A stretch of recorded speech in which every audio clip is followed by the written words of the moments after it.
हजरत इब्राहीम अलैहिस्सलाम के पिता आजर बहुत बड़े मूर्ति पूजक थे। वे खुद मूर्तियां बनाते और उनकी पूजा करते थे। एक दिन उन्होंने जवान इब्राहीम को बुलाकर कहा, बेटा इब्राहीम, इन मूर्तियों को बाजार में बेच कर आओ। उस समय हजरत इब्राहीम अलैहिस्सलाम को नबूवत नहीं मिली थी, इसलिए वे जिज्ञासावश पूछ बैठे, अब्बा जान, इन मूर्तियों की ताकत और शक्ति क्या है?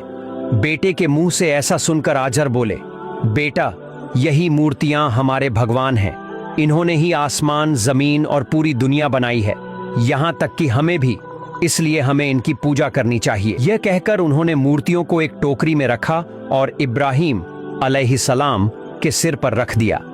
इब्राहीम अलैहिस्सलाम टोकरी लेकर बाजार की ओर निकल पड़े। रास्ते में उन्हें पेशाब करने की जरूरत महसूस हुई तो उन्होंने टोकरी जमीन पर रख दी और चले गए। जब लौटे तो देखा कि मूर्तियों के शरीर गीले हो गए हैं। यह देखकर उन्होंने मूर्तियों से पूछा, क्या बात है, तुम्हारे शरीर गीले क्यों हैं?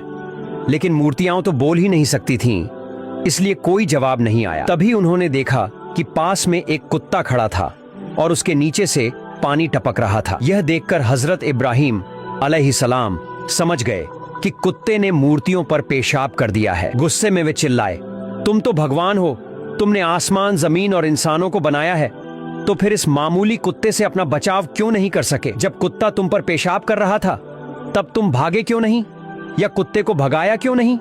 तुम कैसे भगवान हो जो खुद को भी नहीं बचा सकते? यह कहकर उन्होंने मूर्तियों को टोकरी में डाला, उन्हें नदी में ले जाकर धोया और फिर एक लाइन में खड़ा कर दिया। इसके बाद बोले, अगर तुम सच में भगवान हो तो खुद से बाजार तक चलकर आओ, मैं आगे चलता हूँ, तुम मेरे पीछे पीछे आओ। फिर वे चलने लगे। कुछ कदम बाद पीछे मुड़कर देखा तो मूर्तियां वहीं की वहीं खड़ी थी। तब हजरत इब्राहीम अलैहिस्सलाम और भी गुस्से में आ गए और बोले, तुम किस चीज के भगवान हो? तुमने इतने सुंदर इंसान बनाए हैं, जमीन बनाई है, आसमान बनाया है, तो फिर तुम खुद चल भी नहीं सकते। मैं तुम्हें भगवान कतई नहीं मान सकता। इसके बाद उन्होंने एक रस्सी निकाली और सभी मूर्तियों की कमर में बांध दी। रस्सी का एक सिरा अपने हाथ में पकड़ा और मूर्तियों को घसीटते हुए बाजार की ओर चल पड़े। काफी समय बाद जब वे बाजार पहुंचे तो देखा कि मूर्तियों की हालत बहुत बुरी हो चुकी थी। किसी का हाथ टूट गया था, किसी का पैर और किसी का सिर। फिर भी वे उन्हें बेचने के लिए बैठ गए, लेकिन घंटों बैठने के बावजूद एक भी मूर्ति नहीं बिकी, क्योंकि भला टूटी हुई मूर्तियां कौन खरीदता? आखिरकार हजरत इब्राहीम अलैहिस्सलाम उन मूर्तियों को टोकरी में डालकर घर लौट आए। घर पहुंचने पर उनके पिता आजर ने पूछा, क्या बात है, तुमने तो एक भी मूर्ति नहीं बेची? इब्राहीम अलैहिस्सलाम बोले, अब्बा जान, ये मूर्तियां कैसे बिकती? ये तो सब टूटी हुई हैं और टूटी हुई मूर्तियों को कोई नहीं खरीदता। आजर ने हैरानी से पूछा, लेकिन ये मूर्तियां टूटी कैसे? तुम तो अच्छी मूर्तियां लेकर गए थे। इब्राहीम अलैहिस्सलाम ने हंसकर जवाब दिया, अब्बा जान, जब मैं इन्हें बाजार ले जा रहा था तो टोकरी में ही इन मूर्तियों ने आपस में लड़ाई शुरू कर दी। एक मूर्ति कह रही थी, मेरी ताकत ज्यादा है, दूसरी कह रही थी, नहीं, मेरी ताकत ज्यादा है। इस तरह वे अपनी शक्ति और प्रभुत्व को लेकर आपस में लड़ने लगीं और इसी लड़ाई में सबके हाथ पैर टूट गए। ये सुनकर आजर गुस्से से बोले, इब्राहीम, क्या तुम मुझे बेवकूफ समझते हो? ये मूर्तियां आपस में कैसे लड़ सकती हैं? इनके पास कोई ताकत नहीं है। तब हजरत इब्राहीम अलैहिस्सलाम गंभीर होकर बोले, अब्बा जान, अगर इन मूर्तियों में खुद को बचाने की भी ताकत नहीं है तो ये सुंदर आसमान, जमीन और इंसानों को कैसे बना सकती है? फिर ये भगवान कैसे हो सकती है? आप इन मूर्तियों को भगवान क्यों मानते हैं और इनकी पूजा क्यों करते हैं? हजरत इब्राहीम अलैहिस्सलाम की ये बात सुनकर आजर के पास कोई जवाब नहीं था। वे चुपचाप वहां से चले गए। इसके बाद हजरत इब्राहीम अलैहिस्सलाम अपने सच्चे रब की तलाश में लग गए। आखिर कौन है जिसने इतनी खूबसूरत दुनिया बनाई? किसने इंसान को इतनी बेहतरी से बनाया?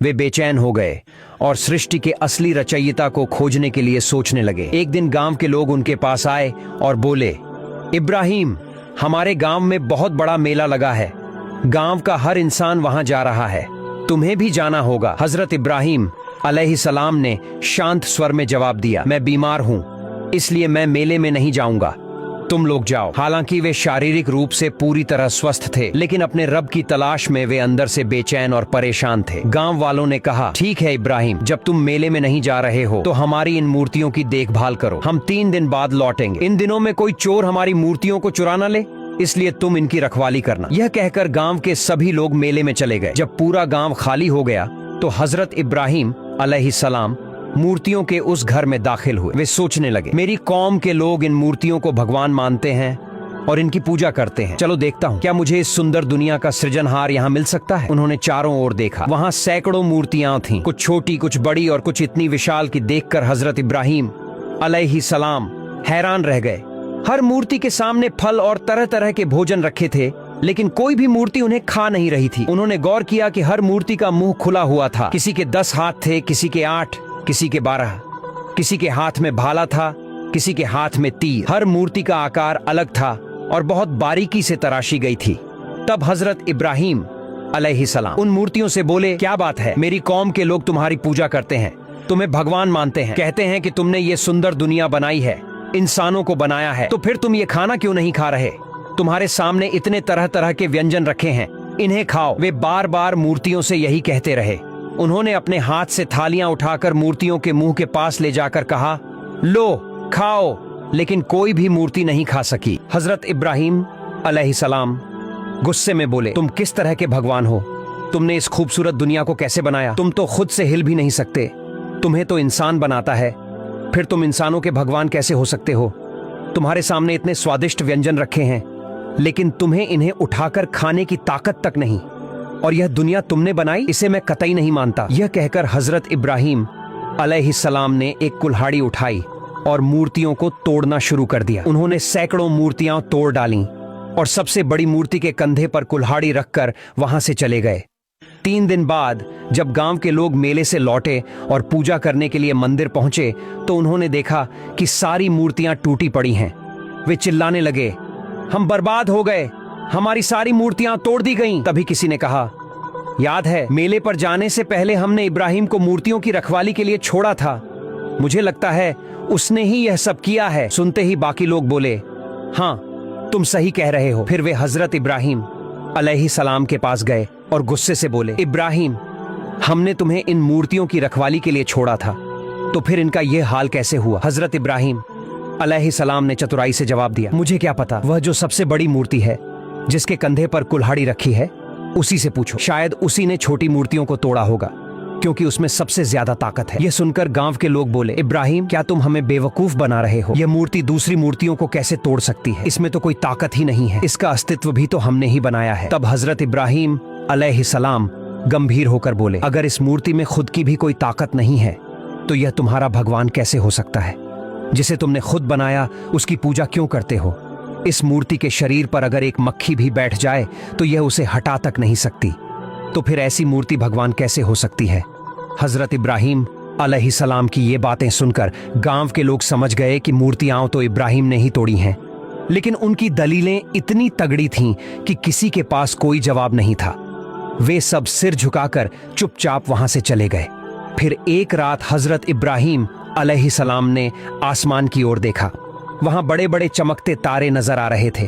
उन्होंने सोचा, आसमान में ये खूबसूरत और चमकते तारे हैं, जरूर यही मेरे रब होंगे। लेकिन कुछ देर बाद उन्होंने देखा कि तारों से भी बड़ा और ज्यादा चमकदार एक शानदार चांद आसमान में निकल आया। तब उन्होंने कहा, नहीं, तारे नहीं, ये चांद मेरा रब होगा, क्योंकि यह उनसे बड़ा और ज्यादा चमकदार है। पर अगले दिन सुबह होते ही वही तारे और चांद सब गायब हो गए।